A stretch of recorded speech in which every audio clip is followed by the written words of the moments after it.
سورہ ال عمران کی آیت نمبر 8 ہے، ربنا اے ہمارے رب، لا تزغ قلوبنا ہمارے دلوں کو ٹیڑھا نہ کرنا، بعد اذ ہدیتنا اس کے بعد کہ جب کہ آپ نے ہمیں ہدایت دے دی، وہب لنا من لدنک رحمہ اور ہمیں عطا فرمائے اپنی طرف سے خاص رحمت، انک انت الوہاب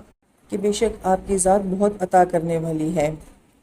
اس آیت مبارکہ میں بھی توضیح کا لفظ آ رہا ہے اور پچھلی آیت مبارکہ میں زیغن کا لفظ آ رہا تھا۔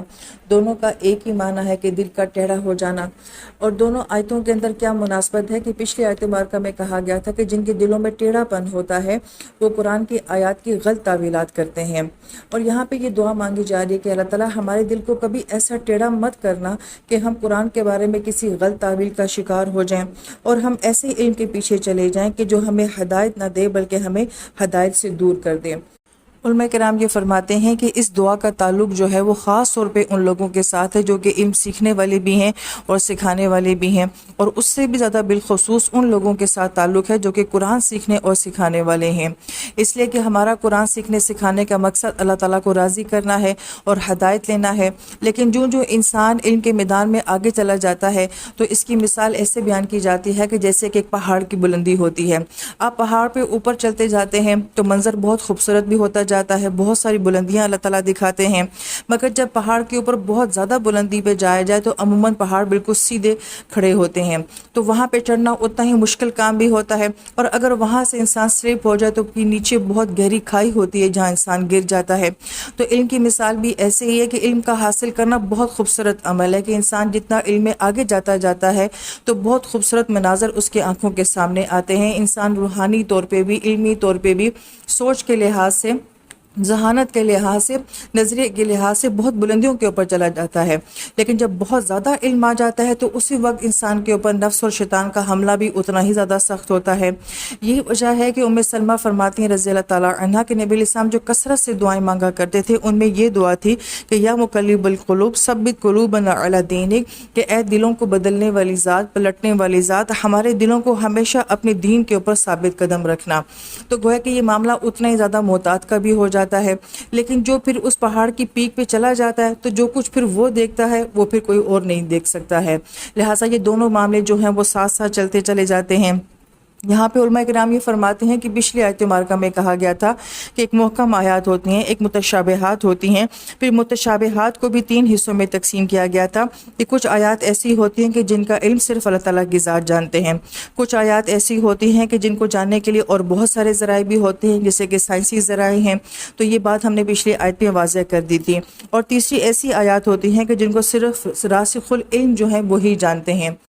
پھر یہ راسخ فی العلم جو لوگ ہوتے ہیں یہ کیسے ہوتے ہیں کہ جن کی ساری زندگیاں صرف علم حاصل کرنے میں اور اس کی گہرائی کو جاننے میں گزر جاتی ہیں، یہ عام لوگوں کی طرح نہیں ہوتے ہیں، اور ان لوگوں کی زندگی کا معیار، علمی معیار، روحانیت کا معیار، ذہانت کا معیار جو ہے وہ عام لوگوں جیسا نہیں ہوتا، جس کی مثال ہمیں امام شافعی رحمہ اللہ تعالیٰ کی نظر آتی ہے کہ صرف ایک مسئلے کو جاننے کے لیے انہوں نے قرآن پاک کو 300 مرتبہ پڑھا، اور پھر فرماتے ہیں کہ جب میں 300 مرتبہ پڑھ چکا تو پھر مجھے جا کے وہ نقطہ سمجھ آیا۔ تو ایک نقطہ سمجھنے کے لیے جنہوں نے 300 مرتبہ قرآن کو پڑھا ہوگا تو ظاہری بات ہے کہ ان کا تدبر اور ان کا اس علم کے ساتھ جو لگاؤ ہے وہ بہت ہی اعلیٰ درجے کا ہے۔ ابن تیمیہ رحمہ اللہ تعالیٰ کے بارے میں آتا ہے کہ وہ بھی ایک آیت کو جاننے کے لیے بعض اوقات 30 مرتبہ اور 90 مرتبہ بھی جو ہے وہ قرآن کو پڑھا کرتے تھے، اور اگر کسی آیت کا مفہوم سمجھ نہیں آتا تھا تو رات ساری، صبح سے لے کے دن تک جو ہے آہوزاری کرتے تھے، دعائیں مانگتے تھے کہ اللہ تعالیٰ مجھ پہ اس آیت کا مفہوم جو ہے وہ کھول دیں۔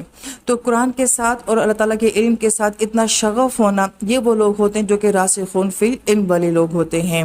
اور ان جیسے لوگوں کے بارے میں آتا ہے کہ جتنا زیادہ ان کے اندر علم آتا جاتا تھا ان کی خشیت اور بڑھ جاتی تھی، آہوزاری اور بڑھ جاتی تھی، خوف اور بڑھ جاتا تھا کہ اللہ تعالیٰ اس علم کو ہمارے لیے وبال نہ بنانا بلکہ اس علم کو ہمارے لیے رحمت بنانا۔ تو گویا کہ یہ سارا مضمون جو ہے وہ اس دعا کے اندر سمٹا ہوا ہے۔ ہم اللہ تعالیٰ سے یہی دعا کرتے ہیں کہ اللہ تعالیٰ کبھی بھی ہمارے دل کو جو ہے وہ ٹیڑھا نہ کرنا، کہ ہمارے دلوں پہ یہ کیفیت نہ آئے کہ ہم قرآن سے ہدایت لینے کی بجائے الٹا گمراہ ہو جائیں۔ اس بعد اس ہدیتنا کا لفظ جب آتا ہے تو اس کا ایک نقطہ بیان کیا جاتا ہے کہ اس جب کہا یعنی کہ اس سے پہلے میں کیا تھا، میں کچھ بھی نہیں جانتا تھا، قرآن کے نظریات، قرآن کی سوچ کے بارے میں، اللہ تعالیٰ کی ذات کے بارے میں کتنا لا علم تھا اور میرا نالج کتنا کم تھا۔ تو جب اب آپ نے مجھے ہدایت دے دی ہے، اب آپ نے مجھے جو علم دے دیا ہے، اب جو میرا ذہن کھلا ہے، اب جو میرے دل کے اوپر اس قرآن کے اثرات ہونے شروع ہو گئے ہیں، تو اللہ تعالیٰ اس مقام پہ لانے کے بعد مجھے دوبارہ اس جہالت میں نہ لے کے جانا، دوبارہ اس دل کی سختی کی طرف نہ لے کے جانا، دوبارہ اس ماضی کے اندھیروں کی طرف نہ لے کر جانا۔